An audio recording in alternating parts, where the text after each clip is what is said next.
Welcome back. Just about 4:40. Our San Antonio Spurs over in Houston will face the Rockets in a rematch later tonight. It's because the Spurs lost the Rockets at the AT&T Center 128-124 back on January 12th as one of the 5 teams the Spurs lost to during their 7-game homestand.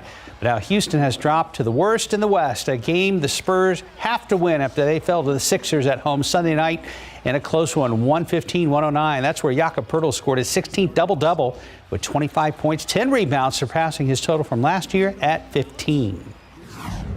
Jakob Poeltl is one guy who brings it every minute that he's on the court. He's unbelievable, deserves a lot of credit for what he does out there. Tip-off against the Rockets set for 7:30 tonight at the Toyota Center in Houston.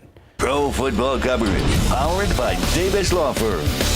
The owner of the New Orleans Saints, she is in the dark like everyone else when it comes to Sean Payton's future as head coach of the Saints. During an appearance at a Mardi Gras-related event, Gayle Benson said, "We don't know. Who knows? We'll find out soon enough, I guess." Payton, who is 58 years old, is under contract through 2024. So if he wants to land somewhere else, there would have to be a trade involved or retire. Outside of coaching, there are a number of television networks also interested in him if he decides to step down from coaching. Cowboys owner Jerry Jones has also said to be interested in Payton since he used to be the Cowboys quarterbacks coach under head coach Bill Parcells between 2003 and 2005. Just one of many off-season plot lines we will continue to track. Yes, time now, 4:41 and about 47 degrees out there. The housing market is still booming and buyers are still having a hard time. Coming up next, we're going to have ways you can seal the deal in this sizzling market. And now, next, how a grandmother was able to trick a would-be scammer into being arrested. There he goes. And welcome back. It's 4:44. A 73-year-old grandmother tricked a would-be scammer into being arrested after he attempted to scam her out of $8,000, pretending to be her grandson. ABC's Janae Norman has the details in today's GMA First Look. In this morning's GMA First Look, the grandmother versus the phone scammer. 73-year-old Jean Ebert received a call from a man who posed as her grandson, saying he'd been in a car accident. A second call was from a man posing as the lawyer, saying he needed $8,000 to get her grandson out of jail. But the retired 911 dispatcher knew it was a scam, fooling him into coming to pick up the money. And when this man took the envelope, police arrested him. They'll find you, they'll surf you on the social media, they'll find a telephone number which is probably out there, they'll call it and they'll take a shot. And coming up at 7 a.m., we talk with this fast-thinking grandmother about how she says she knew it was a scam right away. With your GMA First Look, I'm Janae Norman, ABC News, New York. 445 home sales still through the roof. Last month in our area, more than 3,500 homes sold. So it can be tough for buyers out there. 12 on your side's Marilyn Morris looks at ways to help you get the house. When Lisa Gill found a home and a few acres near Austin, she wanted to close the deal fast, so she got creative. The sellers had 2 aging donkeys on the property, so to sweeten the deal, I told them I would keep them. The whole process taught her you may have to go above and beyond to get the house. It's crazy. Realtor Matt Till says low inventory is stirring high competition. I submitted one this morning that was up against 26 offers. The imbalance in supply and demand is driving home prices up. In fact, last month, the median price of homes sold here was $311,000. That's a 19% increase over last year. More and more buyers are bidding above asking price, even paying cash. But if you can't do that, there are other ways to stand out. Really, you have to be ready to pounce. Loan pre-approval is essential. And if you can, get all of your financial information vetted in advance and have a firm pledge for a loan. Till says some buyers put down extra earnest money to show they're serious. Another thing would be just a clean contract. Meaning don't ask the seller for help with closing costs or nitpicky repairs. He does not advise skipping inspection. Letters are still a big thing. People are writing letters to try and sway a seller to their side. If you don't need fast move-in, give the sellers plenty of time to move out. So offering a lease back for the seller that allows them up to 90 days to stay in the house. Sometimes they're doing it rent-free. As for Lisa, her deal eventually fell through. So, no donkeys and no house. Marilyn Moritz, KSAT 12 News. Competition out there. And taking a look outside with TransGuide this morning, there's a look there at I-10 at Vance Jackson. Very, very foggy today. Mike, how long does this foggy weather, misty weather stick around this morning? All morning long. So fog advisory till 10 o'clock. And, it can be stubborn even after that.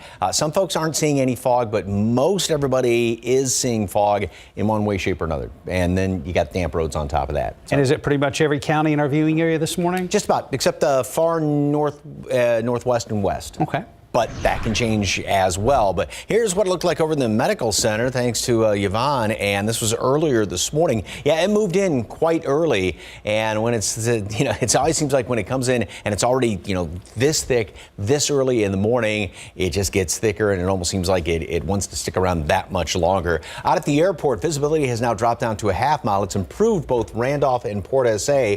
Castroville is now 0 visibility. Bernie Stage 1 mile. Same thing New Braunfels and Hondo just a quarter mile. And here's what I was talking about out toward the hill country. Kerrville, Rock Springs, Eagle Pass, Teresa Springs, no fog, but then go down 35, a lot of it. So other than well out west northwest, it is very, very thick. And of course, dense fog advisory for pretty much everyone except those places that aren't seeing fog right now, and with the exception down around Cotulla, Laredo, even though you do have a lot of fog down there. But this is in effect up until 10 o'clock this morning. Even the Weather Service says that obviously, given the current situation, they may perhaps look to extend that dense fog advisory. So we'll just obviously keep tabs on that. Big difference in temperatures and humidity this morning.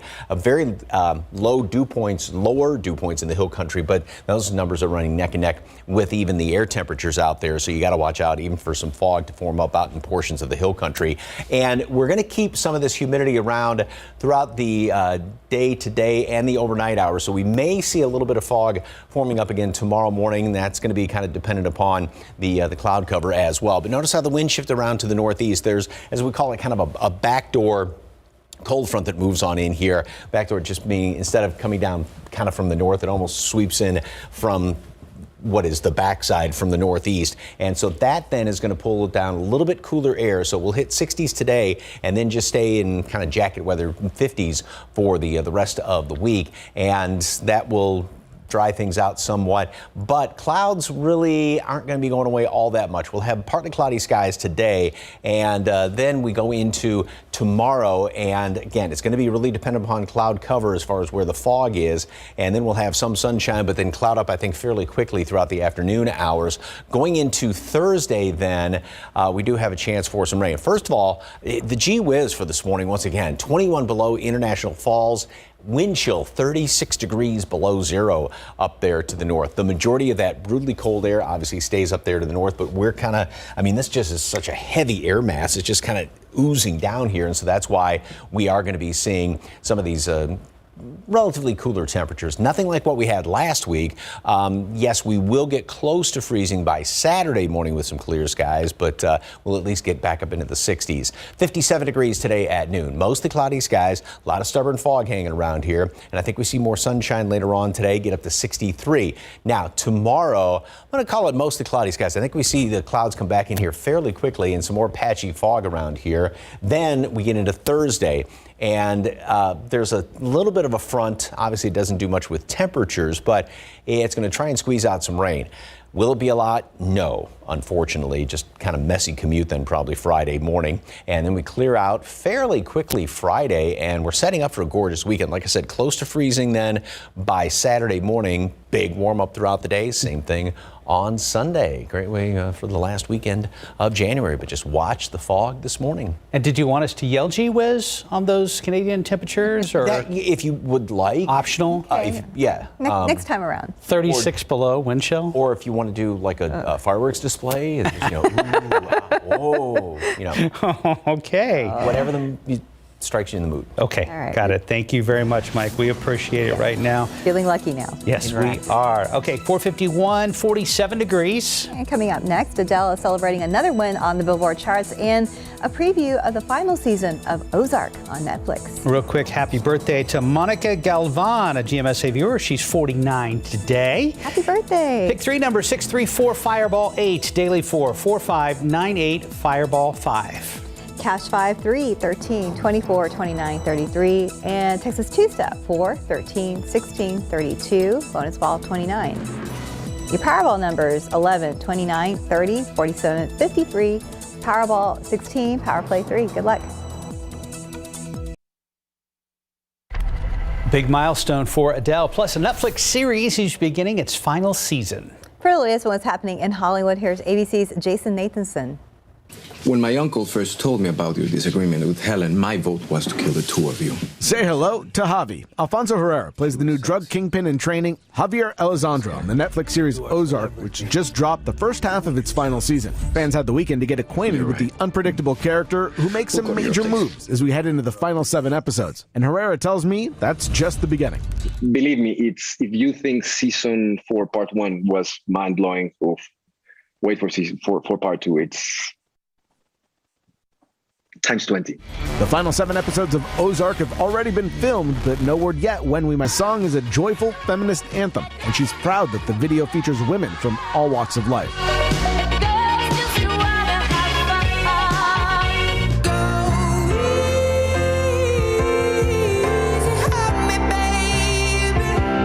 A major milestone for Adele. Her single Easy on Me tops the Billboard Hot 100 singles chart for a 10th week.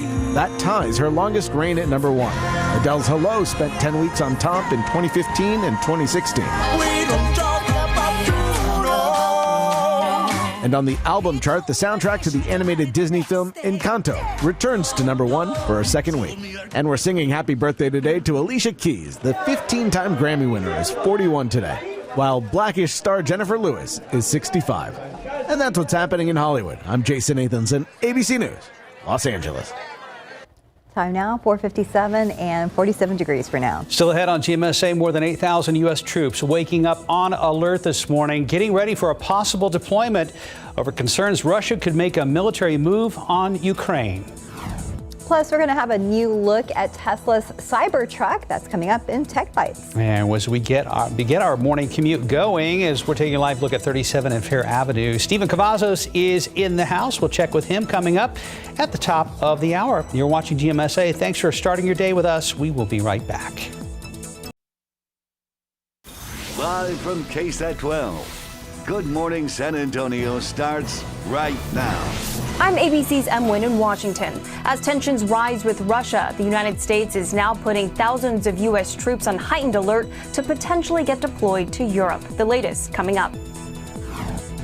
And taking a look outside with a live cam. Very, very foggy out there this morning and a little humid as well. Good morning to you. It's Tuesday, January 25th. Happy Tuesday. Thanks for joining us. Yeah, if you have to head out right away, take your time. It's extremely foggy. Be alert. It's thicker in some spots than others. Mike is here with an update on that, and hopefully we will see some sunshine today. Yeah, because that sun was, the clouds were stubborn. Some folks finally did see some, especially out to the west yesterday, but boy, oh boy, that was just stubborn clouds out there. Now we've got all this fog, as we were talking about, and it is very, very thick in places. 47 is the temperature, and then look at that bottom number, dew point temperature, measure moisture in the atmosphere, 47, and those two numbers, that's how you figure relative humidity, and so since they're the same, we have 100% relative humidity right now, and that's the situation in most spots. We're going to make it up into the upper 50s and then low 60s by later on this afternoon. And as far as the aquifer, yesterday's reading did drop down 0.3 of a foot. Allergens, everything is on the low side.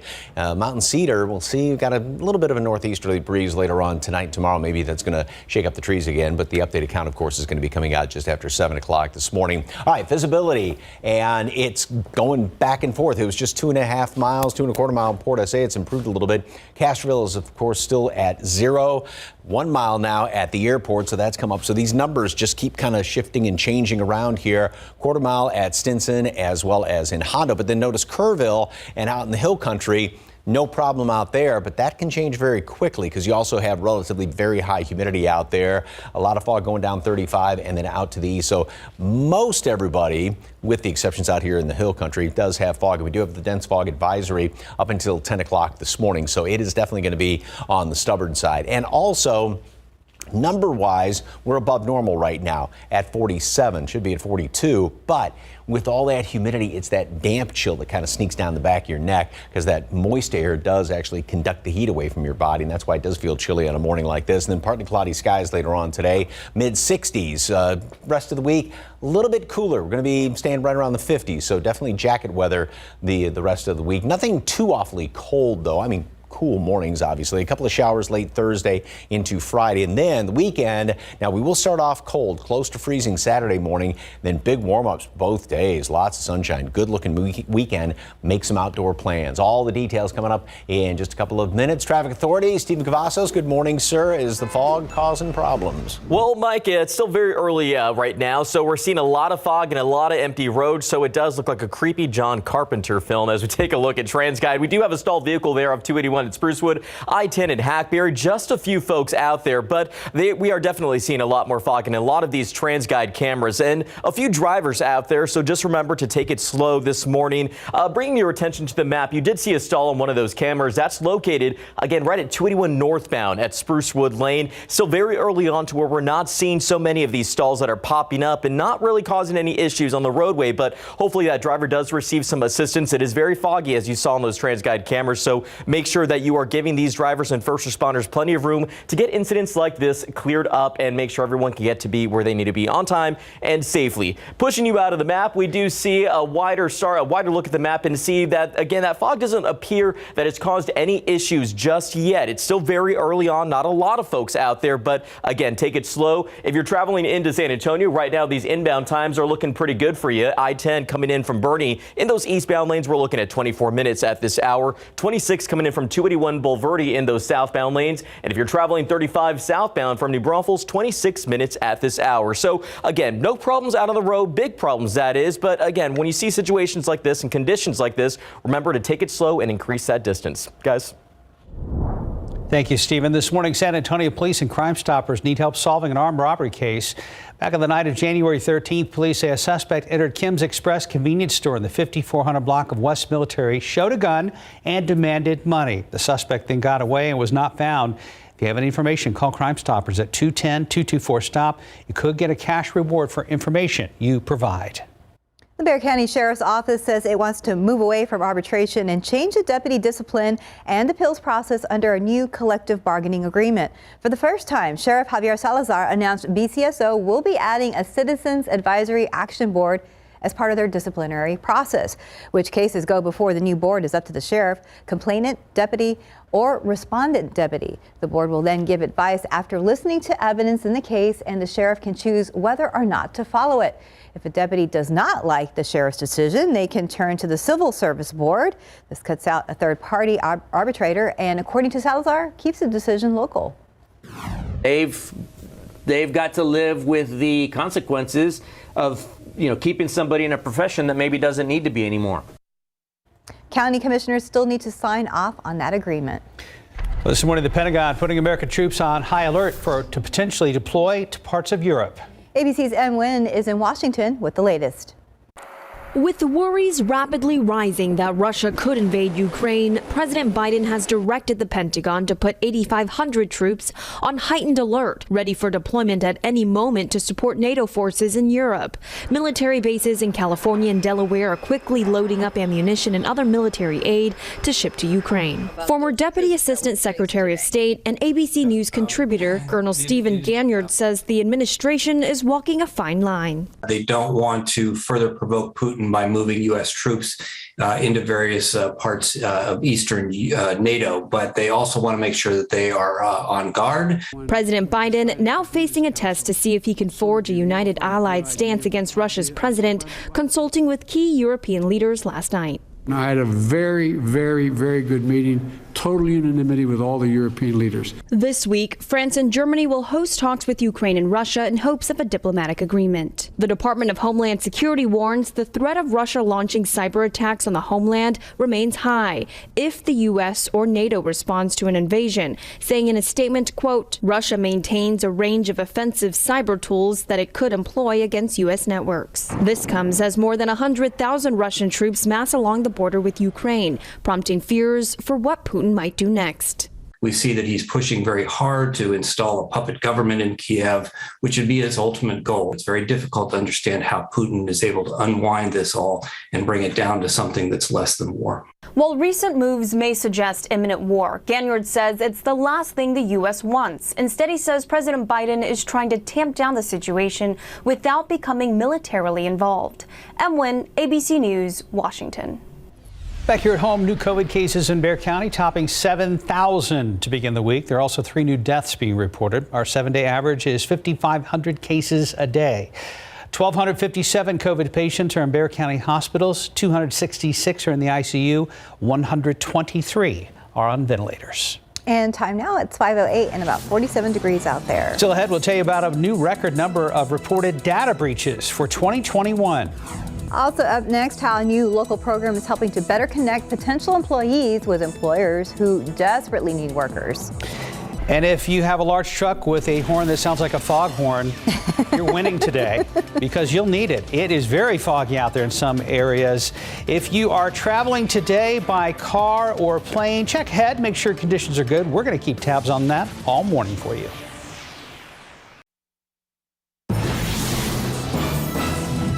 A new voter-approved program called SA Ready to Work is set to begin in the spring. Organizers are hoping for better results compared to the last initiative. The Training for Jobs program enrollment ended on December 31st with lackluster results. According to the city's website, only about 21% of those who entered in the program have been placed in new jobs. More than 1,100 are still searching for jobs. There are others who didn't finish the program or are still enrolled and waiting to finish. With the leadership of employers and longer training programs, the hope is that the new program will deliver better results. We just want to get as many people as possible assistance. That's our goal. It's hard to predict in the very beginnings of a program how many people are going to take advantage. You can pre-enroll in the SA Ready to Work program by calling 311. They are also looking for employers who would like to hire those who complete the programs. Great idea. 512, about 47 degrees. And still ahead, we are getting our first look at some leaked video showing Tesla's Cybertruck prototype. And one of Cyndi Lauper's most popular songs is celebrating a big achievement over on YouTube. We'll tell you about that coming up on GMSA. It's amazing. He's talking about motorcycle insurance, and people love it. And of course, they love the savings they're going to get with Geico, but it goes beyond that. You deserve to save. Heard that before. You deserve to save. I know. I need you to hear me. You deserve to save. I deserve to save. I mean, he has a way of making you feel seen. Bundle car and motorcycle insurance and save at geico.com. Hey, I'm Vince. I do construction. But in my mind, I'm a professional hip-hop dancer. And that's why I only practice my dance moves and skills with Beachbody super trainer Shaun T. When I do his size workouts with Beachbody, it feels like I'm right there in the class with Shaun, learning the freshest moves and having fun. It's time to start dancing. Are you ready? Ooh, that's my jam right there. Peace. Try Size by Beachbody free for 14 days. What just happened? I'm so entertained by some of our commercials. The number of reported data breaches reached an all-time high last year. ABC's Mona Kassar Abdi has details in today's Tech Bites. In today's Tech Bites, a record year for data breaches. An annual report says 2021 saw a record number of cyber attacks, up 68% from 2020. 83% of the cyber attacks involved sensitive information. The new Tesla has an oversized method to get rid of raindrops. Leaked video shows a giant windshield wiper gracing the front of the Tesla Cybertruck. Another interesting feature, the truck doesn't have any door handles. Instead, the door will automatically open when the driver walks up to it. Finally, a major milestone for Cyndi Lauper. Her music video, Girls Just Want to Have Fun, just surpassed 1 billion views on YouTube. The hit song was released nearly 40 years ago. Uploaded to YouTube in 2009, Lauper says she is grateful that people are still seeking out her video. Those are your Tech Bites. Have a great day. And we've been talking about music videos since for like the last 10 minutes in between stuff. Wow, 40 years ago. Did you just have a moment that Mike and I have every day? Oh my gosh. I still love that dress. Still love that red dress 40 years later. Youth. Speaking of youth, let's check in with the youngest man in the studio. Yeah, you know what? I will say this, though. That music video, Steph was talking about the dress, it was released, 40 years ago? But those moves never go out of style, right? That's the 80s for dance sure. move?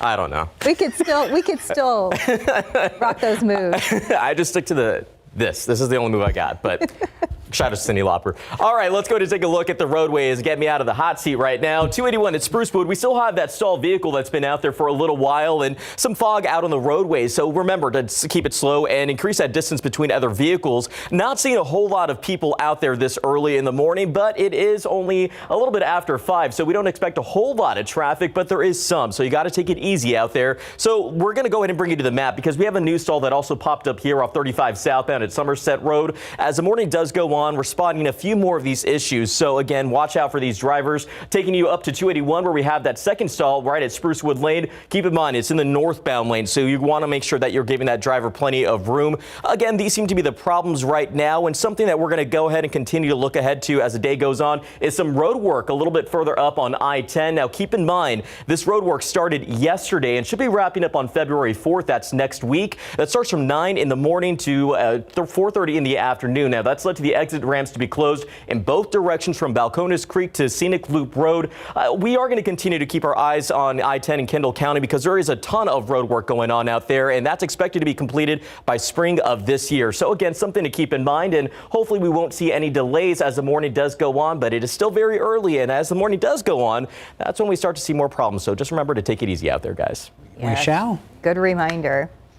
Some folks did see some sunshine yesterday, believe it or not. But boy, in town, I didn't. Nothing. No. You didn't either? I saw a break or two last night, well after sundown. Now, this is from the south side, though. A little bit of sunshine there. Obviously, plenty of clouds hanging around. Out to the west, there was a little bit more. But boy, those clouds were just stubborn as could be yesterday. We should see some more sunshine later on today. But boy, it's going to be tough with all this fog out there. This is looking toward the airport right now. That's 410.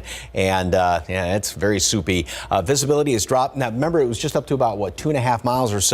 Port SA and Randolph, and both locations dropped down again. Stinson quarter mile still thick at Castroville, still good out in Kerrville as far as visibility and out toward the hill country, but everywhere else there is some fog, and we do have, again, the dense fog advisory till 10 o'clock this morning. And on top of the fog, we have a little bit of mist out there, so the roads are going to be just damp enough. Take it easy, and remember, low beams when you drive through any of this fog. And here is, you can see, you got to kind of squint to see it, the clearer skies we had overnight, and then here's that those low clouds, this really dark shade of gray right there. That's the fog that is forming up. And like I said, a lot of times it is really tough, especially this time of year, to get rid of some of that. All right, up to the north of us. Notice how that snow is coming almost straight down out of Canada. There's another massively just huge area of cold air, and that's covering obviously northern United States up into Canada. 21 below right now, International Falls. 38 below is the wind chill right now, and even as far south as Wichita, wind chills are down to 8 miles, or down to 8 degrees, beg your pardon. And all of that is primarily going to be staying up there to the north of us. Now, we will get a little taste of it coming in here tonight, sort of a little weak front, if you will. All that's going to do is take temperatures from the low 60s today, trim them down to the 50s for the rest of the week. Also, we get this little disturbance trying to slide through here. That's going to be Thursday into Friday. That's going to give us a couple of weak little showers. Yeah, there'll be some Thursday night, early Friday morning, maybe kind of damp for the commute, but it's not going to turn into a whole heck of a lot. The weekend then clears out nicely. It's going to be fantastic. Chilly mornings, cold mornings, nice afternoons, plenty of sunshine around here. Then we start watching this low, and depends on which computer model you look at. So one model, a couple of them have it coming in here, bringing some rain as early as Monday of next week. The other one has it probably about by maybe Tuesday, Wednesday of next week, because these cutoff lows sometimes they're very hard to predict because it's just sort of like a wheel sitting there spinning and not getting any traction. So that's what is going to be what we're going to be keeping an eye on for next week. But for this week, like I said, overall, we will be on the kind of jacket side of temperatures. 57 degrees at noon, mostly cloudy skies, a lot of fog hanging around this morning. 63 for a high temperature today, partly cloudy skies, and then temperatures are going to be staying, like I said, in the 50s the rest of the week. We do have a chance for some more patchy fog tomorrow. Showers late Thursday into early Friday. Then we'll start to clear on out. Like I said, 50s all week long, but the weekend, cold morning, nice afternoon. Great looking weekend. Yeah, that's just about perfect on Saturday and Sunday, and adds about 10 degrees to what we experienced last weekend. Yeah, and they got sunshine too. Yeah, right. Looks good. It warms our hearts. Yeah, we'll take it. And our skin. 522, about 47 degrees. And still ahead in your morning spotlight, Chris Evans joins Dwayne Johnson for a new movie, plus an update on the 2022 Disability Film Challenge. Captain America is teaming up with The Rock in a new film. Here's CNN's David Daniel with the Hollywood Minute. I am completely honored. Dwayne Johnson has found an equally high-powered co-star for his upcoming film Red One, or should we say superpowered. Captain America himself, Chris Evans, is joining the movie, described as a globe-trotting action-adventure comedy. Producers intend to begin filming this year. Very surprising when you're making a movie like this. Emerald Fennell is jumping into her next production. According to Variety, the Oscar-winning screenwriter of Promising Young Woman, which also brought her Best Picture and Director nominations, is meeting with actors and aiming to begin filming this summer. She'll once again write, direct, and produce the film. No plot details have been revealed. I am so excited about this year's film challenge. Did I lock my keys in the car? I could really use a superhero. Good thing the genre for this year's Easter Seals Disability Film Challenge is superheroes. Challenge creator Nick Novicki made the announcement as part of the virtual Sundance Film Festival. The challenge gives storytellers the chance to create short films showcasing disability in its many forms. This year's event is April 5th through 10th. Registration is open now at disabilityfilmchallenge.com. In Hollywood, I'm David Daniel. It is now 5:27, still 47 degrees. And still ahead on GMSA, all eyes are on Russia as thousands of U.S. troops are now on alert for a possible deployment to Eastern Europe. Plus, how the Biden administration plans to slow the recent spike in inflation. Coming up on GMSA, learn how a 12-year-old's rated chess player is turning his love for the game in a way to help others. Making headlines this morning, thousands of American troops on alert right now as the world watches Russia. You might call it a hit-and-run crash ×2. Good morning, I'm Katrina Weber. San Antonio police say 2 drivers ran over a man and left him for dead. I'll tell you more about it. And taking a look outside with live cam this morning, we're starting at 47 degrees and we're starting very foggy. Good morning, everybody. It is Tuesday, January 25th. Happy Tuesday. Thanks for joining us. Hope you had a good Monday. I know for a lot of us, we didn't see that sun, so maybe today. We hope so, because right now we're starting out with a damp chill across most of the KSAT 12 viewing area. Here's Mike Osterhage. Yeah, and it is that's the best way to describe it. It's that damp chill that kind of sneaks down the back of your neck with all this humidity out there. Obviously, a lot of fog, and it's because of the moisture in the atmosphere that tends to conduct the heat away from your body. And that's why moist air is not a good insulator, and that's why it does feel really cold on a morning like this, despite the fact temperature is at 47 degrees. And then you look at the dew point, measure moisture in the atmosphere is at 47. So with these numbers the same, you have 100% humidity, a little bit of a light breeze out there. Visibility is now down to a half mile out there at the airport. 2 New Braunfels, that's improved slightly. Still, Pea Soup, Castroville, very thick, heading out 90 in toward Hondo. The only place without fog right now out to the northwest and to the west.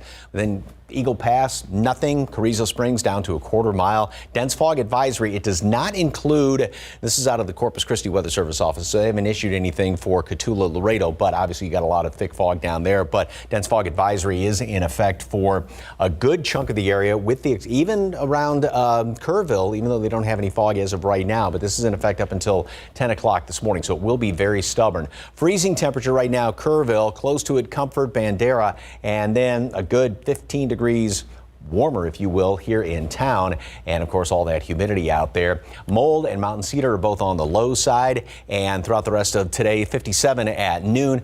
And the clouds and the fog is going to be pretty stubborn through the even late morning hours. And we will see some sunshine mixed in today, 63 degrees. That's going to be the warmest temperature for the rest of the work and school week, because it's got a little bit, not a big one, but just kind of a trimming of temperatures, if you will. So jacket weather is still going to be the call throughout the rest of the week. Maybe some rain down the road. Details on that coming up in just a couple of minutes. Traffic Authority, Stephen Cavazos. Anything big going on? We're taking a look at US 90 at 410, Mike. Not necessarily picture perfect, but the roads are still pretty cool right now. US 90 at 410. We have a few folks out there. This is a pretty foggy shot from what we're looking at from this camera view. So remember to follow the rules of the road. Slow your speed and increase that distance, but we're not seeing a whole lot of people at this hour. A little bit after 5:30, it's not really a lot of activity out on the roadways. So just right now, the roads are open for you. Just remember to take it easy out there. As we bring you to the map, we still have some of the issues that have been plaguing the roadways. Right now, 35 southbound at Somerset Road, a stall has been detected there. This hasn't caused any problems, but it could be an issue with the conditions outside. We see the same problem still off 281 at Sprucewood in those northbound lanes.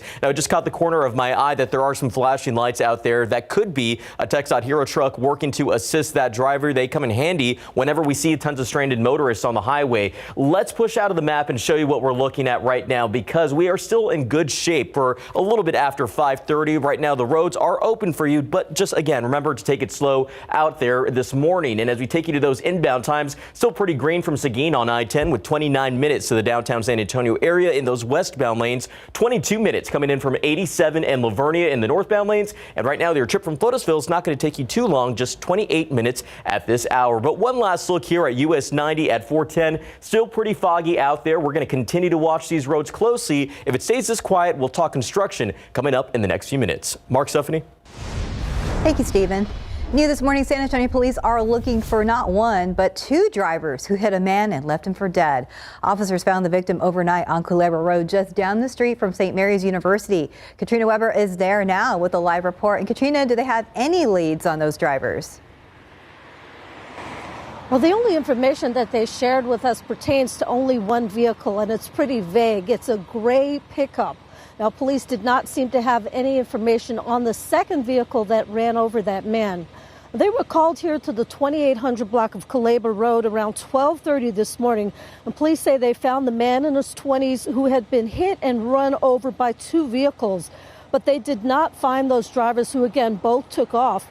The officers say the man was either walking in the area or trying to cross the street when he was hit, and he did die from his injuries right here at the scene. Now, again, police told us that man was in his 20s, and this is just down the street from St. Mary's University, but we don't know yet whether he may have been a student there. Police are still working to identify him and then notify his family. Reporting live on the west side, Katrina Weber, KSAT 12 News.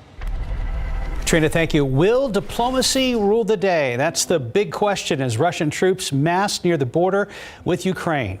And as CNN's Brett Conway reports, U.S. officials are hoping for the best and preparing for the worst.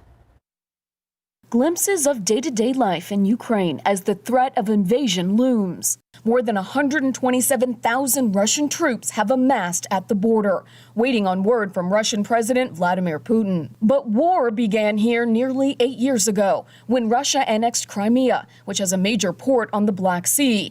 Russian-backed separatists also took control of the Donbas region, an ongoing conflict that's claimed some 13,000 lives. But with Russian troops at the border, fear that this war will escalate.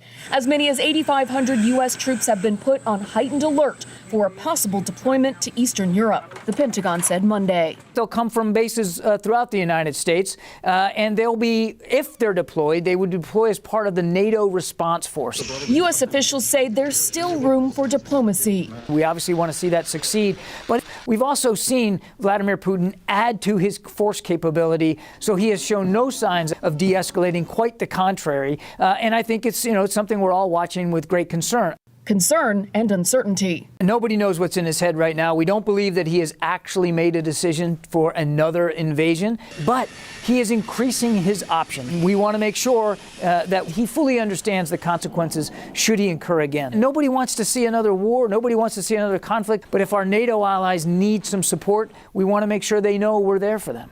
I'm Britt Conway reporting. Authorities are asking for the public's help in finding a 51-year-old man who's been charged with fatally shooting a Houston area deputy during a traffic stop this past weekend. Houston's police chief says investigators have identified the accused shooter as Oscar Rosales. 47-year-old Charles Galloway was shot and killed Sunday after pulling Rosales over. Authorities say Rosales got out of his vehicle, fired multiple shots at Galloway with some type of assault rifle, then got back in his car and drove away. Prosecutors have filed a charge of capital murder, and authorities are offering a reward of $60,000 for information leading to his arrest. 31 states, as well as Washington, D.C. and Puerto Rico, are now reporting decreasing or plateauing new coronavirus case averages. That's according to new federal data. Pediatric cases in the Northeast are also seeing a dramatic drop. However, the number of new cases in the West, South, and the Midwest are still going up. In New York, a state Supreme Court judge has struck down the state's mask mandate. New York's governor says her administration will appeal that ruling. It's been nearly a month since the launch of the Webb Space Telescope. This morning has finally reached its destination. The telescope left from French Guiana on December 25th. Its point of observation now nearly 1 million miles away from Earth and even beyond the moon. The telescope has a tennis court-sized sun shield and a massive gold mirror that will help it study the universe in new ways and peer inside the atmosphere of exoplanets. And time now, 5:38 and about 47 degrees out there. Still ahead, why you soon might not be able to get to drive Ford's brand new Maverick pickup truck. Also up next, President Biden once again meets with economic experts to try and get inflation and rising prices under control. But the big news this morning is that dense fog advisory. We know that kind of going into the heart of our morning commute. We'll check back in with Mike and Stephen coming up. 541. We all know by now inflation and supply chain snags have sent prices for everyday items soaring, from laundry detergent to new cars. President Joe Biden is now discussing efforts to lower prices for working families. CNN's Daryl Forges breaks down their latest efforts. Please. President Joe Biden meeting with White House Competition Counsel for the second time, looking to get record inflation under control. He calls it a top priority as he enters his second year in office. Our economy shouldn't be about people working for capitalism. It should be about capitalism working for people. The White House is limited in what it can do, but the meeting signals ongoing efforts to show the American people the administration is focused on easing prices. Capitalism without competition is not capitalism. It's exploitation. The council giving a progress report on efforts to promote economic competition and drive down prices on everything from meat to hearing aids. The coming weeks and months, Americans can expect to see more protections for farmers and ranchers, more options and better prices for consumers. Of top concern for many Americans, home prices up by almost 17% compared to 2020, according to the National Association of Realtors. Gas prices also rising, and Americans could face record home heating costs. The impacts felt from Main Street to Wall Street. A volatile day on the market, with the Dow closing 100 points up after dropping more than 1,000 points at midday on fears the Federal Reserve plans to hike interest rates. I'm Daryl Forges reporting. 543, still 47 degrees. Coming up next, if you're wanting to be one of the first ones to drive Ford's new pickup, time is running out. Or maybe over. In your morning consumer headlines, Rolls-Royce says the average age of its customers may be younger than you think. So the luxury automaker reported its average customer in the U.S. and globally is 43 years old. That means many of its buyers are much younger, possibly in their 20s or 30s. Rolls-Royce recently announced it broke records with its 2021 sales. About 5,600 of its vehicles sold worldwide last year. If you're in the market for a new Ford Maverick pickup, you have till Thursday to get your order in. Ford has announced they're going to stop taking any new orders for the 2022 Maverick this week. If you missed the deadline, you'll have to wait until orders open up for the 2023 model, which won't be until summer. Ford did not say how many Maverick orders have been placed, but as of last August, there were 100,000. The Maverick is available in both hybrid and non-hybrid versions, with the hybrid starting at just $20,000, making it the most affordable entry-level hybrid truck on the market. And a key selling point, Maverick's average selling price is also just under $30,000, significantly lower than the current average price for a new vehicle, standing at $46,000. But Ford at this point are like, we can't build anymore. That's too bad. That's a good price. Yes. Yeah. Yes, sir. Yes, for that. Yes. The average price. Yes, that's why we haven't bought one. So imagine getting a brand new pickup for $20K. Well, tax, title, license. Right. But that's a deal. That's pretty alluring, right? Yeah, definitely. Well, let's see how things are looking on the roads at 547 with Mr. Steven Cavazos. Not looking great, unfortunately, Mark. 281 at St. Mary's. We have a mess of problems out there on the roadways. Now, what we're looking at is obviously plenty of first responders. And with that fog, it's very difficult to make out exactly where this crash happened. But you can see that traffic there along 281 almost looks like it's come to a complete stop. We do also have first responders there along the Axis Road. Talking to our friends over at TransGuide, it looks like the issues have already started to present themselves now that we are inching closer to that 6 a.m. hour. Lots more folks out on the roadways, so be careful because we are seeing issues like this that are starting to pop up. Let's take you to the map because that crash is already causing some slowdowns there along the southbound lanes of 281 near Grayson Street. You can see that orange and yellow that's starting to build right there in those southbound lanes. But as I mentioned, not the only problem that we've spotted this morning. We're going to take you all the way over here to 1604 southbound right at State Highway 151. Another crash has popped up there.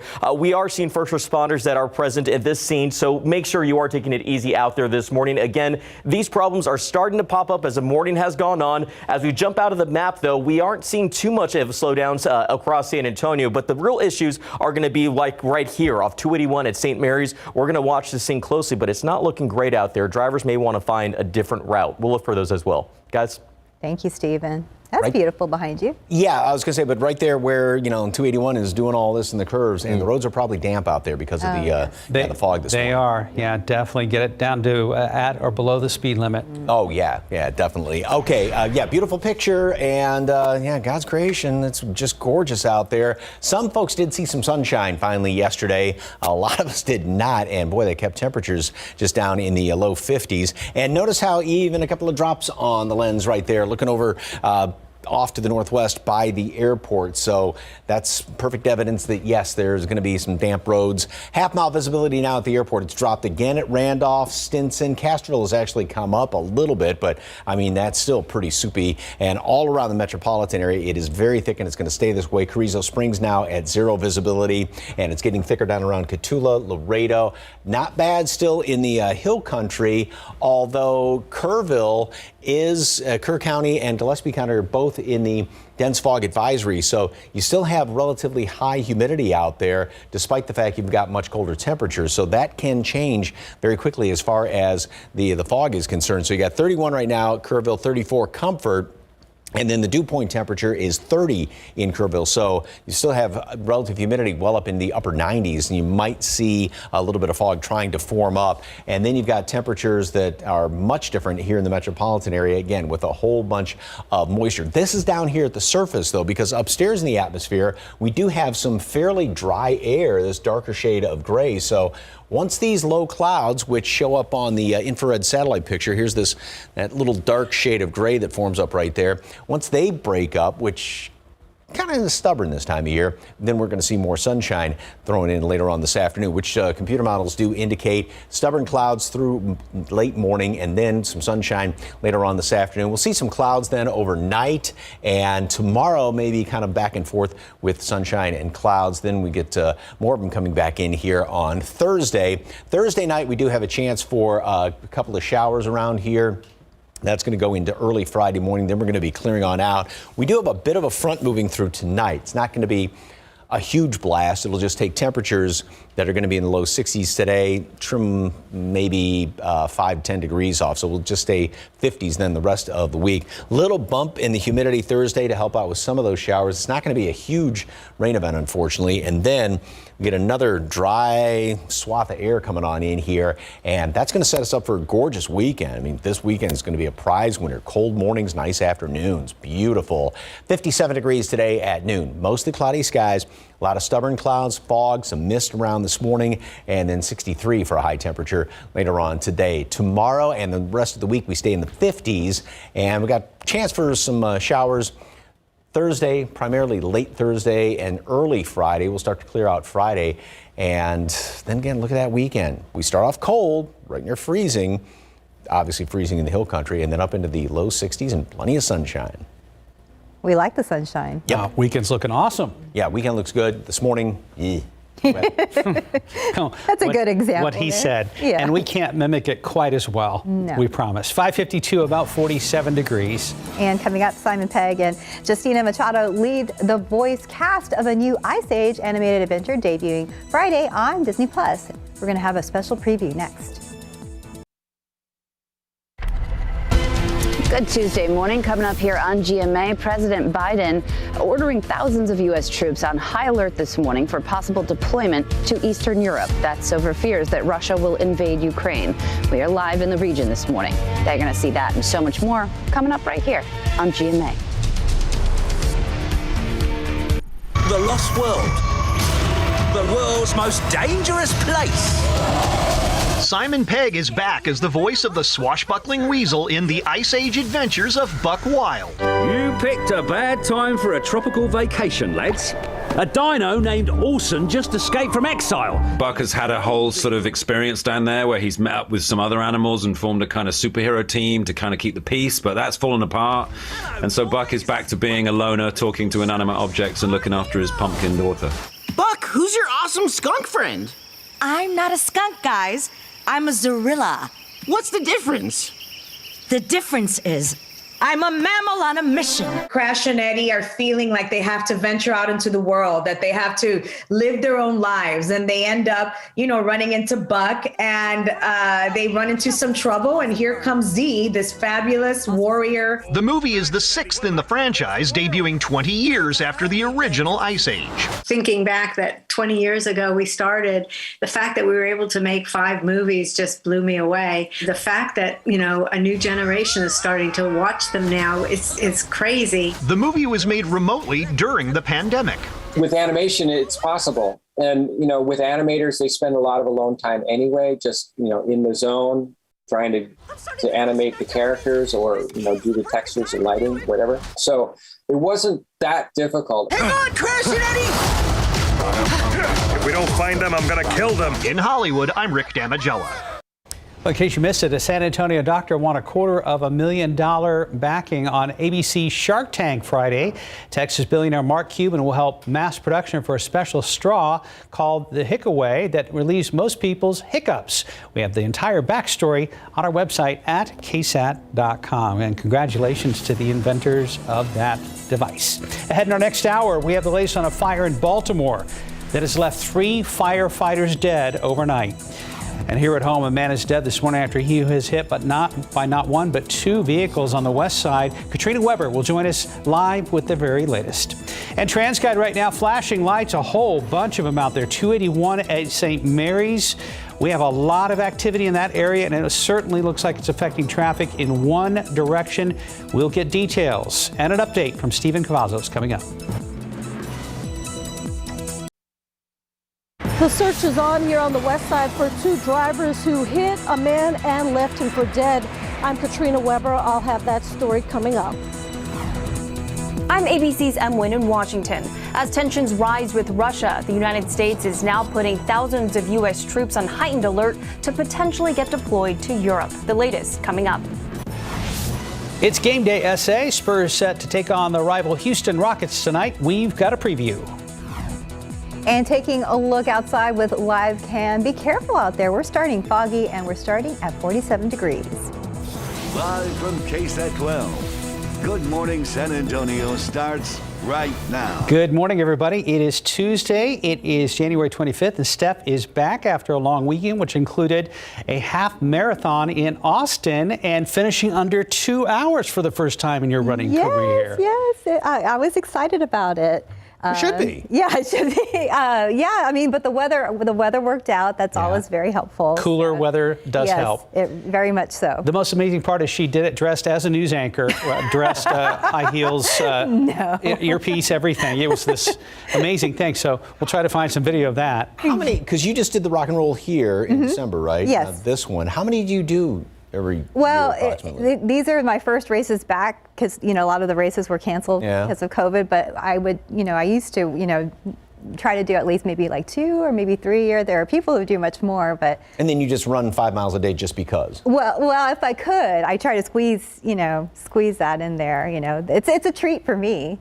That's awesome. Awesome. Well, as folks head out the door this morning, the first thing you're going to notice is some fog, although, let's see, are things still the same out there at the airport? Yeah, pretty much so. Okay. Same picture. Yeah, we don't have very good visibility. And the other problem is we have some damp streets out there. We did see a couple of little specks of some drops on this lens earlier this morning. And temperatures, 47 here in town, but then look at the difference going out toward Kerrville and Fredericksburg, right around freezing, although you do have very high humidity relative to those temperatures, although still no fog is being reported out there, but in the metropolitan area. Now, here's how this can change so very quickly. Just 10 minutes ago, 15 minutes ago, it was a mile, maybe 2 miles visibility. Port SA, it has improved slightly, but then Stinson at a half mile, mile and a half New Braunfels, still 1 mile at the airport, and then heading out 90, very thick fog going down 35, Carrizo Springs, pea soup right now, and off to the east and to the southeast. Dense fog advisory, and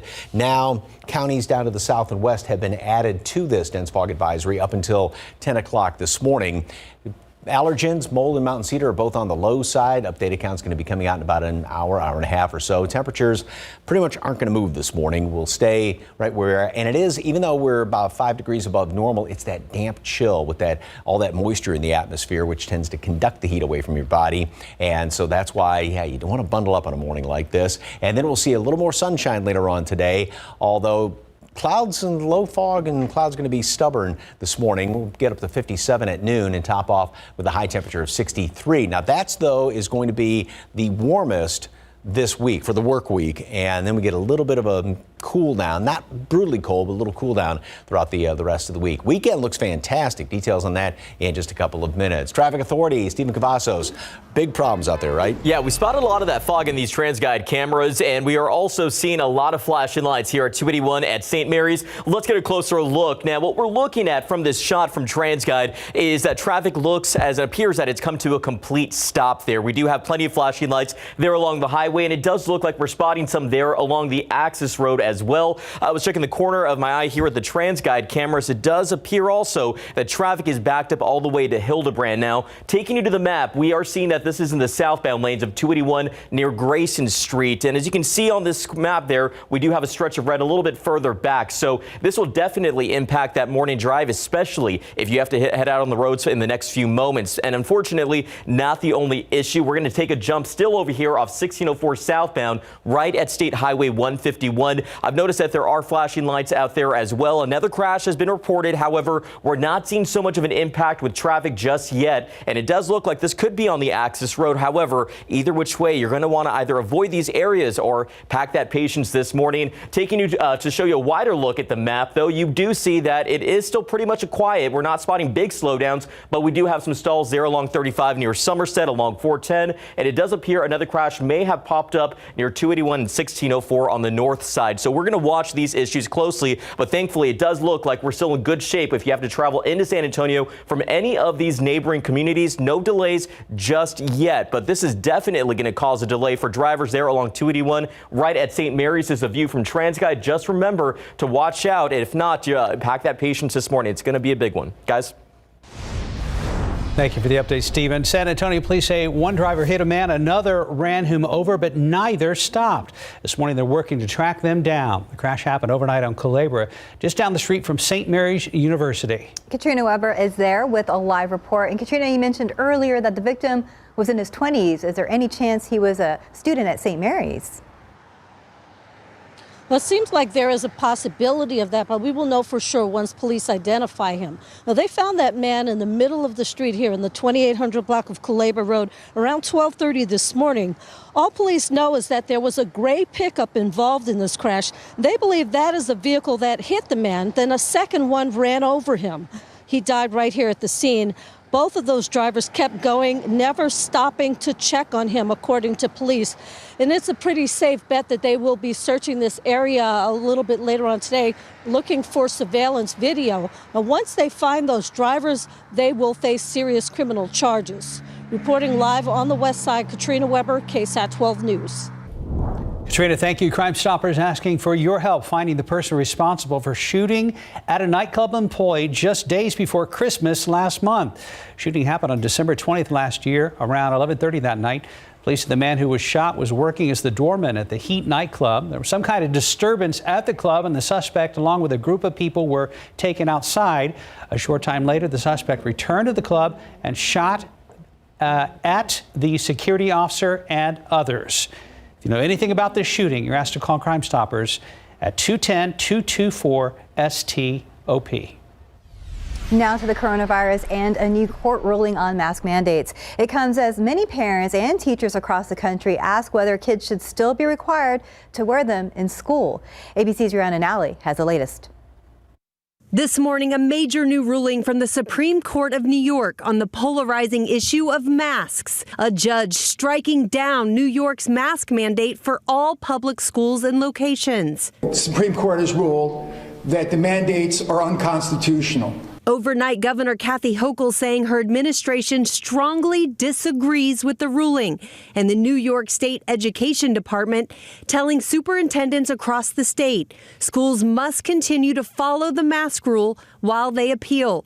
The debate over masks in schools also playing out in Virginia, where 7 districts are suing the new Republican governor over his executive order, which allows parents to opt their children out of school mask requirements. In California, schools in Los Angeles are now tightening requirements, telling students they must wear a non-cloth mask with a nose wire at all times, including during sports events. Children are getting COVID at record numbers, which means classes in schools are shutting down because of it, and also they're spreading it to their parents and grandparents, other family members. More than 1.1 million children in the U.S. tested positive for COVID last week, but pediatric hospitalizations fell 11% during the same time period. And people aged 17 and under still have the lowest number of hospitalizations from COVID compared to any other age group. It all comes as 31 states report a plateau or decrease in new COVID cases overall.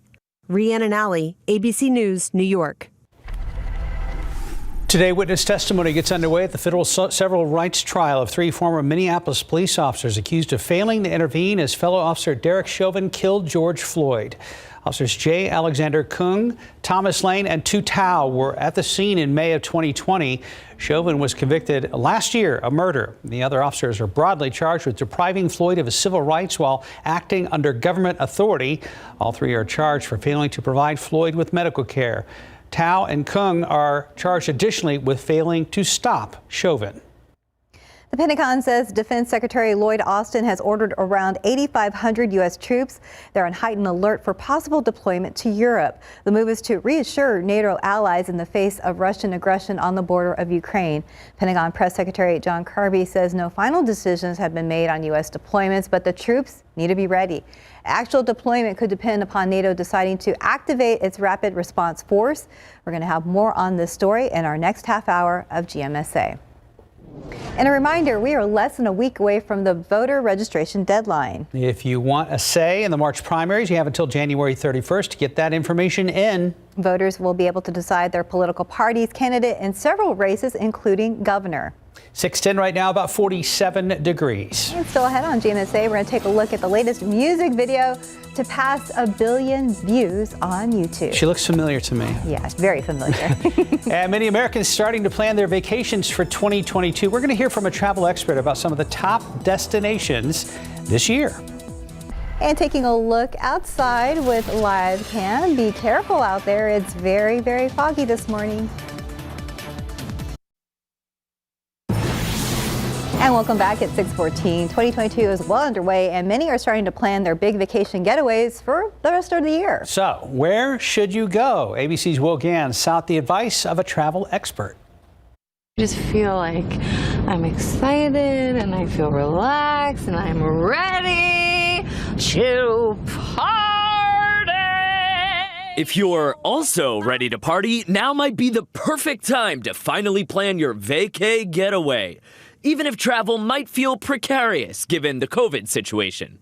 There are a lot of things that are working in favor for travelers. There are generally more flexible cancellation policies. So I always say, definitely go ahead, get something on the books, and as far out as you feel comfortable doing so. So where to? Go maybe a little bit off the beaten path, especially right now, because you want to take advantage of having a little bit more space.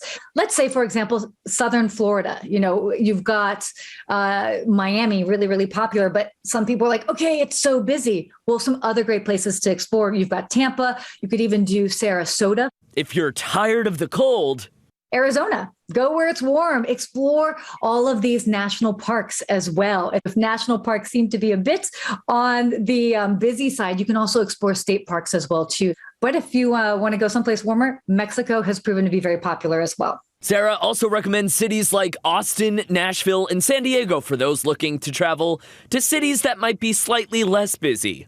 What are your tips as we're planning travel to save a couple of bucks? My number one rule that I always say is book direct. Most of these larger companies, be it hotels or airlines, offer the best prices available. What's also really great as well too is should you need to cancel, you don't have to go through 3 different layers of canceling and worrying about, oh, am I going to get charged another cancellation fee? Sarah's next tip to save big, take advantage of loyalty and rewards programs.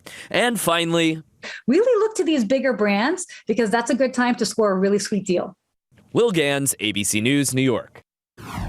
A major milestone for Cyndi Lauper. Her music video, Girls Just Want to Have Fun, just surpassed 1 billion views on YouTube. The hit song was released nearly 40 years ago and uploaded to YouTube in 2009. Lauper says she's grateful that people are still seeking out her video. So YouTube shows music videos, but MTV does not. I know. I'm still working on trying to process that after all these years. The new Tesla truck has an oversized method to get rid of raindrops. Leaked video shows a giant windshield wiper grazing the front of the Cybertruck. Another interesting feature, the truck doesn't have door handles. Instead, the door will automatically open when the driver walks up to it. Still kind of weird looking to me. It is. Yeah, it doesn't look real.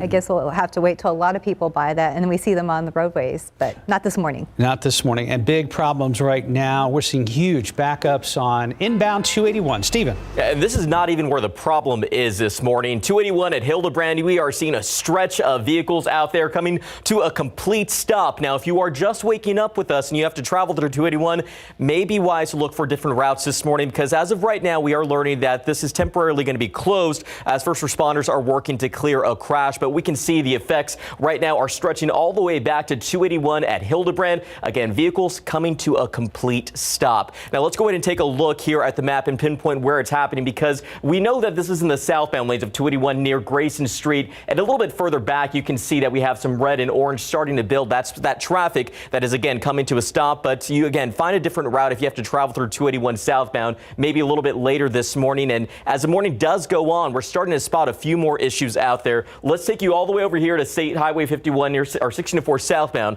and State Highway 151. Just talking to our friends at TransGuide, we do know first responders are on the scene here at the intersection there along the access road. At this time, we understand that it's also closed off as first responders are working to clear this up, but those issues are continuing. We're going to take a jump up over here to I-10 eastbound at UTSA Boulevard where we have another crash reported. So as you can see, it's unclear. We want to emphasize this. It's unclear clear if that fog has definitely caused any of these crashes, but we're going to watch this closely and hope to get some information as the morning does go on. And we want you to be safe out there. As we take a wider look at our map, it does look like a problematic start to this Tuesday morning, but of course, we're going to keep our eyes on these issues. 281 at Hildebrand just looks like traffic has come to a complete stop. Again, look for those alternative routes. Not looking pretty out there, guys. Yeah, and the ones that come to mind for me, Stephen, exit Hildebrand, prepare for some heavier traffic, come down McCullough or Broadway. McCullough's usually helpful, but hopefully not everybody's headed there right now. I know, everybody's going to have the same idea. Stephen, thank you very much.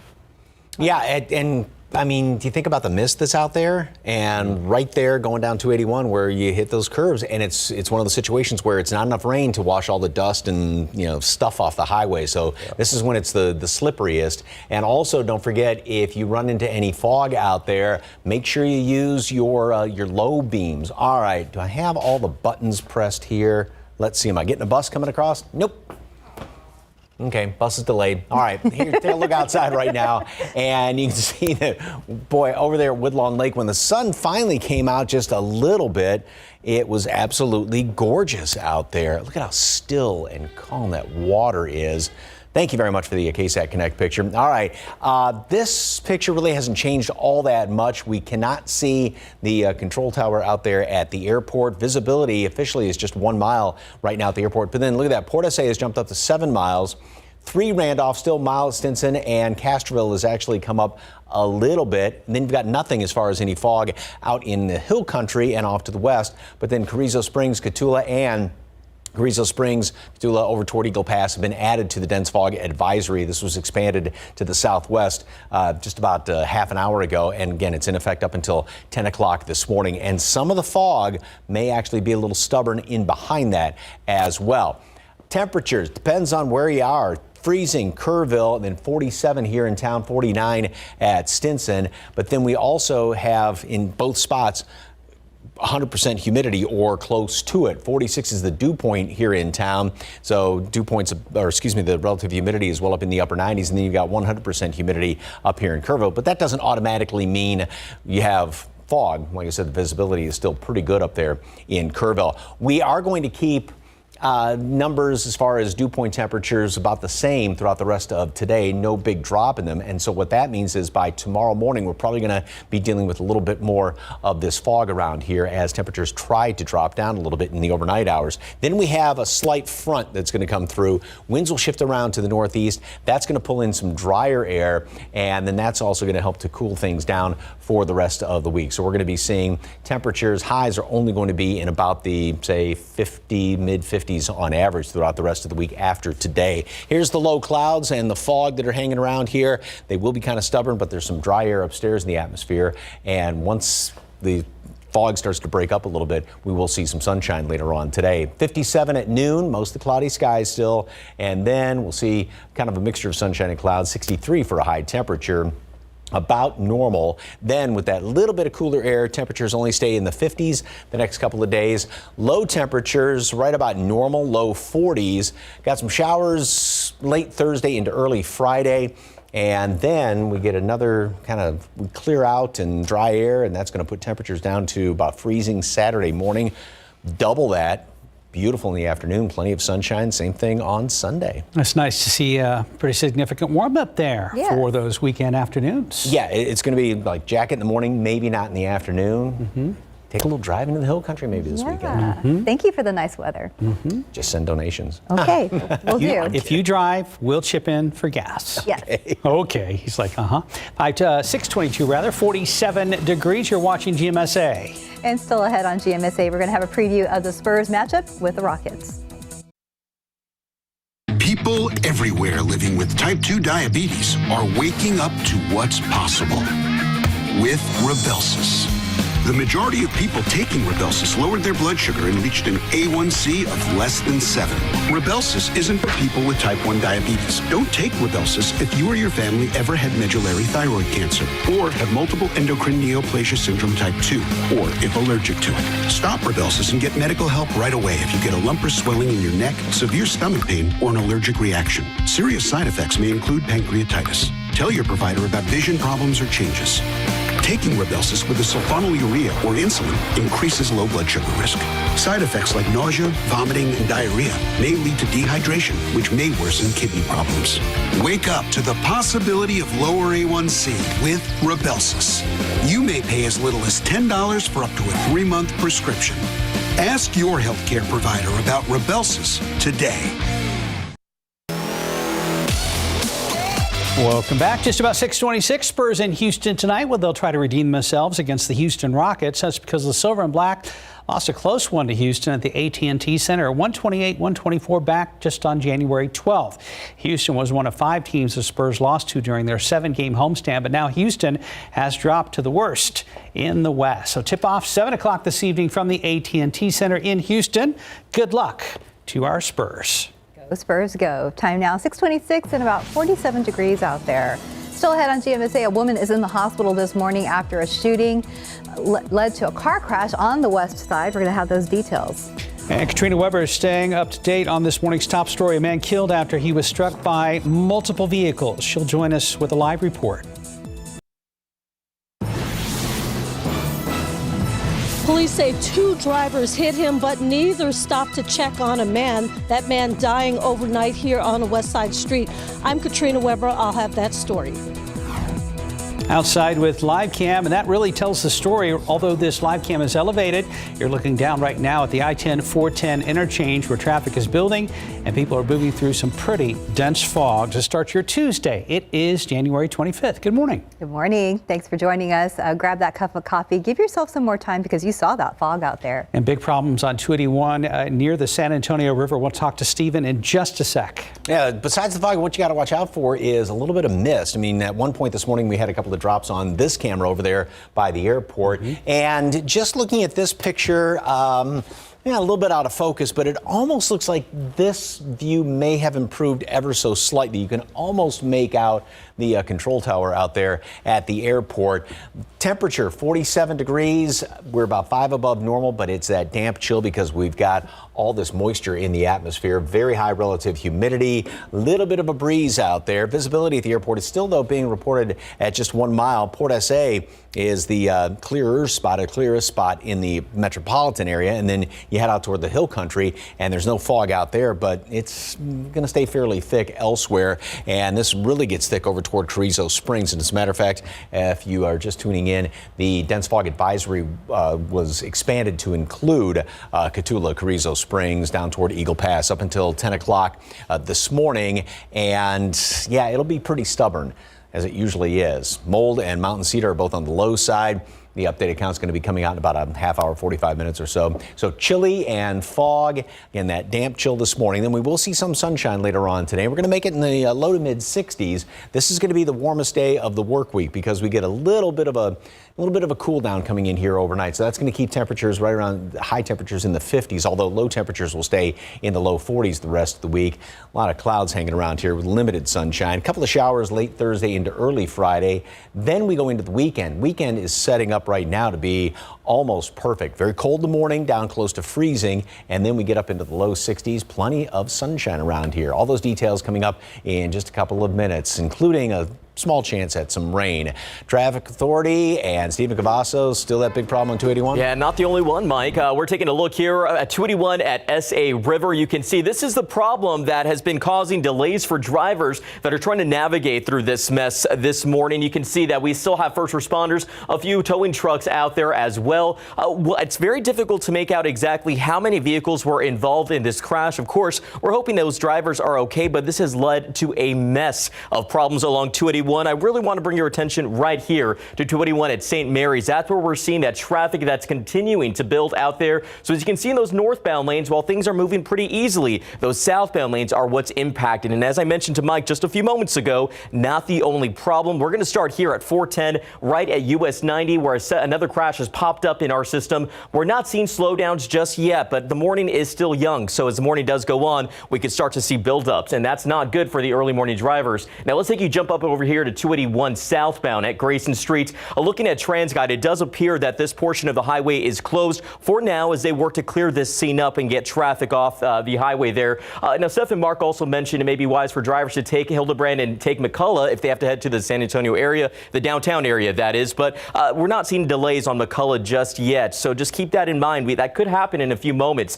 Let's take a jump up over here where we have another crash off I-10 eastbound at UTSA Boulevard. Not seeing a slowdown there, but as you can see, when we push out of the map, we are seeing a very busy start. Traffic troubles for a Tuesday, not looking good. And if you're traveling in from Bulverde, of course, you can expect those slowdowns on 281 right now. 34 minutes to get to the downtown San Antonio area. So it's not looking good. Expect those delays this morning and expect situations like this. If you do travel down 281 at St. Mary's, we're going to watch this issue closely and see how that's going to impact that morning drive. Mark, Stephanie. Thank you, Stephen. San Antonio police are working to identify a man who was found dead on a west side street not far from St. Mary's University.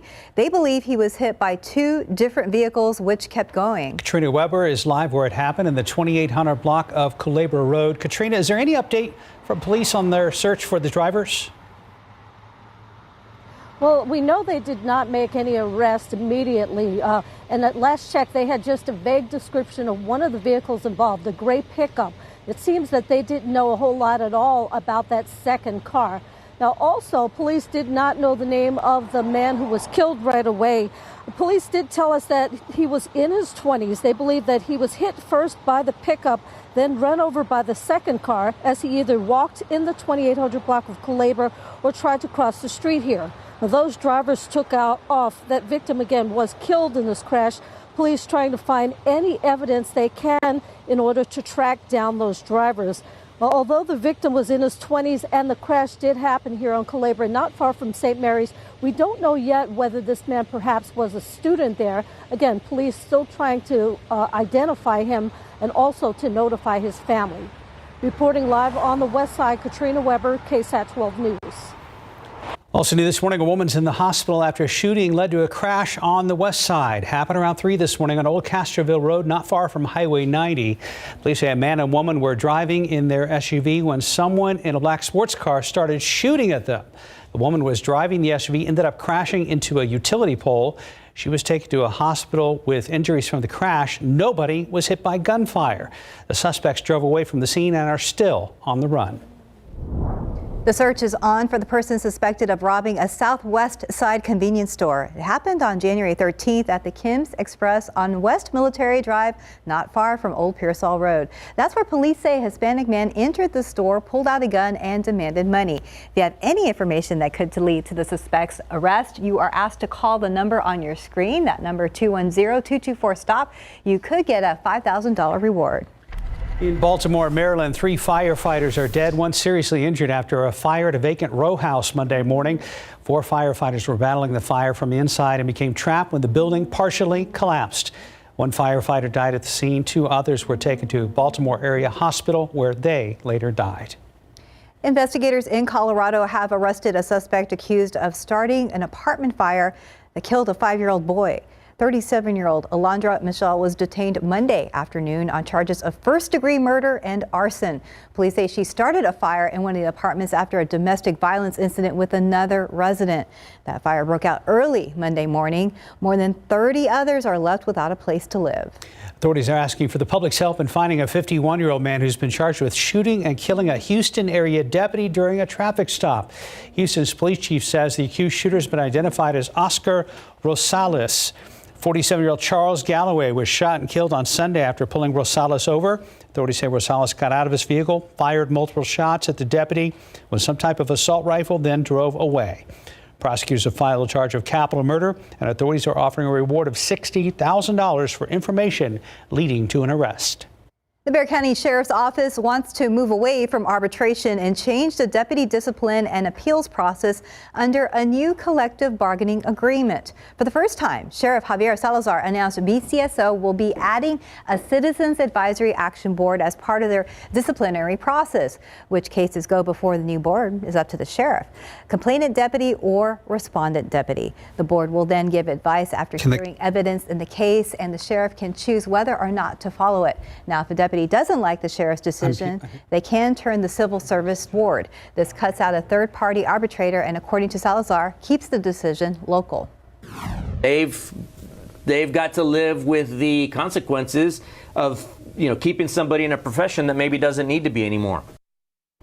Some are wary of this announcement when it comes to the Citizens Advisory Action Board. Ananda Tomas, the executive director for Act 4SA, said in part, quote, "The board also falls under the collective bargaining agreement, meaning it is not truly independent from the sway of the Deputies Association. This is a step in the right direction, but should by no means be considered the best solution. We can still do better," end quote. County commissioners still need to sign off on that agreement. Turning now to the coronavirus here at home. New cases in Bexar County topping 7,000, and there are also 3 new deaths being reported, and our 7-day average is 5,500 cases. Right now, 1,257 COVID patients are in Bexar County hospitals, 266 are in the ICU, 123 are on ventilators helping them breathe. As for the rest of the country, 31 states as well as Washington, D.C. and Puerto Rico are now reporting decreasing coronavirus case averages. That's according to new federal data. Pediatric cases in the Northeast are seeing a dramatic drop. However, new cases in the West, South and the Midwest are still surging. In New York, a state Supreme Court judge has struck down the state's mask mandate. New York's governor says her administration will appeal the ruling. Now to the mounting tensions between Russia and the West. The Pentagon putting 8,500 U.S. troops on high alert to potentially deploy to Europe in response to growing concerns that Russia could make a military move on Ukraine. The lack of a diplomatic breakthrough suggests Russian President Vladimir Putin is not backing down anytime soon. ABC's Em Nguyen has the latest. Good morning. Ukraine is now responding to the U.S.'s recent order for the families of embassy personnel to leave the country, calling the departures unnecessary and premature. With the worries rapidly rising that Russia could invade Ukraine, President Biden has directed the Pentagon to put 8,500 troops on heightened alert, ready for deployment at any moment to support NATO forces in Europe. Military bases in California and Delaware are quickly loading up ammunition and other military aid to ship to Ukraine. President Biden now facing a test to see if he can forge a united allied stance against Russia's president, consulting with key European leaders last night. I had a very, very, very good meeting, total unanimity with all the European leaders. This week, France and Germany will host talks with Ukraine and Russia in hopes of a diplomatic agreement. The Department of Homeland Security warns the threat of Russia launching cyber attacks on the homeland remains high if the U.S. or NATO responds to an invasion, saying in a statement, quote, "Russia maintains a range of offensive cyber tools that it could employ against U.S. networks." This comes as more than 100,000 Russian troops mass along the border with Ukraine, prompting fears for what Putin might do next. We see that he's pushing very hard to install a puppet government in Kiev, which would be his ultimate goal. While recent moves may suggest imminent war, Ganyard says it's the last thing the U.S. wants. Instead, he says President Biden is trying to tamp down the situation without becoming militarily involved. Em Nguyen, ABC News, Washington. 641, now 47 degrees. Coming up on GMSA, learn how a 12-year-old's rated chess player is turning his love for the game into a way to help others.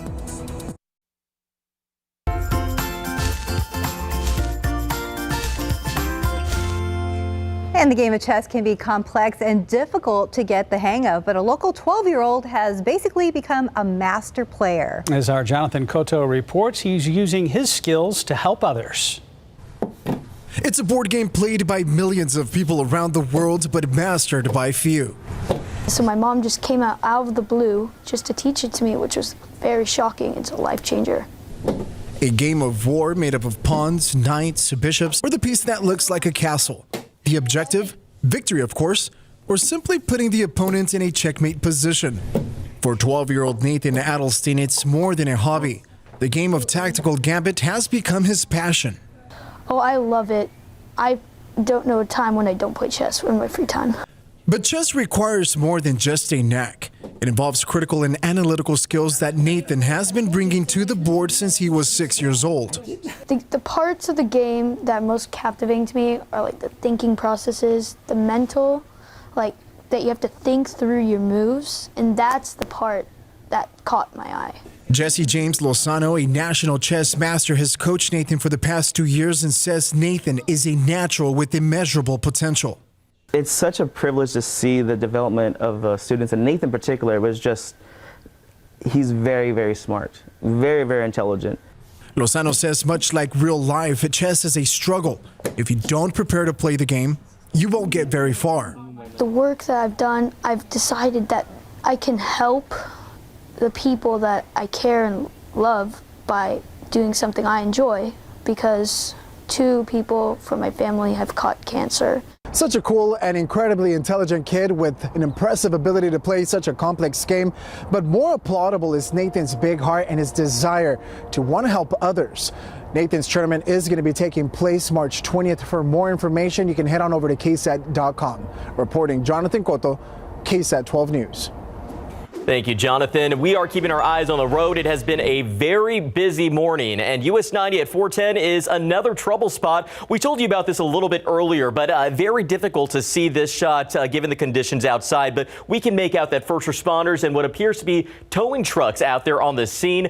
This is out there again. US 90 at 410 is the view from TransGuide cameras. Let's take you to the map where that crash has been pinpointed, because we have it there off 410 northbound at US 90. We're seeing a small buildup in the eastbound lanes of US 90. So if you're driving in from Castroville, expect a slowdown, but not the only place you're going to encounter problems. Let's take some jumps around the map, because this is a big one right now. 281 southbound right at Grayson Street. We've had that buildup for quite a while there. Now, our friends over at TransGuide have issued a notice out there on their digital signs informing drivers that a portion of the highway is going to be closed for right now. Hopefully that will be opening soon, but there is definitely a buildup of traffic, and you can expect delays at this hour as first responders are still working to clear this mess up. Let's take a jump up over here, because we have another crash off I-10 eastbound at UTSA Boulevard. I was checking the TransGuide cameras. There are first responders on the scene. It does look like they may be on the access road there, so we won't see much of an impact on that drive on the highway, but nonetheless, you got to be safe out there. Wider look at the map. It's off to a busy start, but Mike Osterhage, hopefully it'll look a little better weather-wise. Not the rest of the morning. We're still going to keep a lot of fog around here, some mist as well. The roads are on the damp side, and visibility out looking toward the airport as an airplane is taking off right there. Doesn't look really too bad from this picture. All right, quick check on some of the allergens. And Mountain Cedar, yeah, we've had a couple of peaks recently, but it looks like it's almost peaked well before, like right around the end of the year and the 1st of January, even though the historical peak of the year isn't for, well, about the next, or historical peak of the season isn't for about the next week or so. And as far as the aquifer, and this is going back into last fall, it has been fairly steady, of course, well above stage 1, but boy, we sure could use some rain, because it has been a while. Obviously, a lot of folks aren't watering that much this time of year. All right, back to the fog. Visibility, yes, it has improved somewhat at the airport. Same thing, Randolph, Stinson, and Port SA. Still thick going out I-10, going out 90, and heading up 35 in toward New Braunfels, and heading down 35 to the southwest. A lot of very thick fog there, but still nothing out in portions of the hill country. Dense fog advisory for most of the area, with the exception of the hill country, up until 10 o'clock this morning, so it will be kind of stubborn. As far as the humidity dew point temperatures, which, yeah, of course, they're well below 60, but relative to the temperature, very high humidity. And these numbers aren't going to be dropping all that much, not only today, going into tomorrow. So we're probably going to be starting off with some fog tomorrow. Then we get a bit of a front moving on through here, and that's going to pull in some drier air, and also slightly cooler air is going to be pulled in here tomorrow. And so that's going to put temperatures down about anywhere from 5 to 10 degrees lower than what they will be today. And then as we go into the rest of the week, there is going to be a small chance for a couple of showers by about Thursday. There's the low clouds, that darker shade of gray that shows up. And once those get on out of here, we got fairly dry air upstairs in the atmosphere. And so we should see more sunshine later on today. So 57 degrees, mostly cloudy skies today at noon. High temperature makes it up to 63, so still maybe a jacket. And then tomorrow, a little bit of fog to deal with. We only make it up to the mid 50s tomorrow, and a mixture of sunshine and clouds.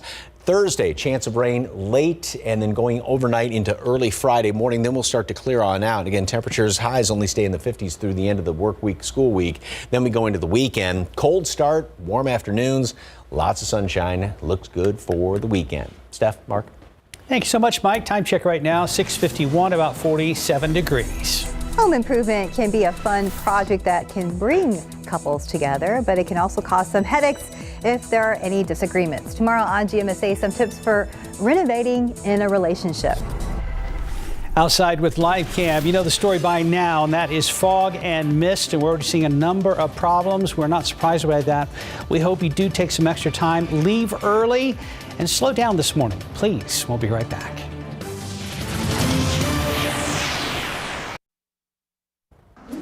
Well, the traffic is getting moving. It's slowing down for others. Take a look right now. TransGuide 281 at Hildebrand. If you're just tuning in with us, we have a major crash that's caused a huge backup there along 281 southbound. We do understand that it's right there along along Grayson Street. But really quick, 410 northbound, a crash here, US 90. That crash has a big delay there off Grayson Street in the southbound lanes, and a third crash up over here off I-10 eastbound at UTSA Boulevard. Busy morning, Mike. Yeah, and it's just going to be slow going all morning long. We've had some fog out there, even though things have improved slightly, and also kind of little damp spots here and there on the roads. Visibility has dropped back down to 3 miles at the airport, 5 Randolph, Port SA.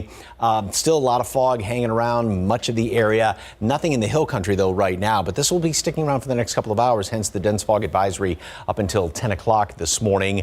And then we'll see a little bit of sunshine later on today. 46 in town, but freezing. Very cold out there in the hill country. Some sunshine, 57 at noon, 63 for a high temperature. And then we are going to be seeing temperatures drop down a little bit tomorrow with a very weak front coming on through here, and we'll stay right around the 50s throughout the rest of the work week and school week, and then we get back to a beautiful weekend. All right, so if you've been putting off weekend plans, this is the weekend to plan ahead. Yep. Looking forward to it. Yep. Thank you for that beautiful weather. Thank you, Mike. Thank you, Stephen. Yes. Welcome. And thank you for joining us. Have a great day, guys.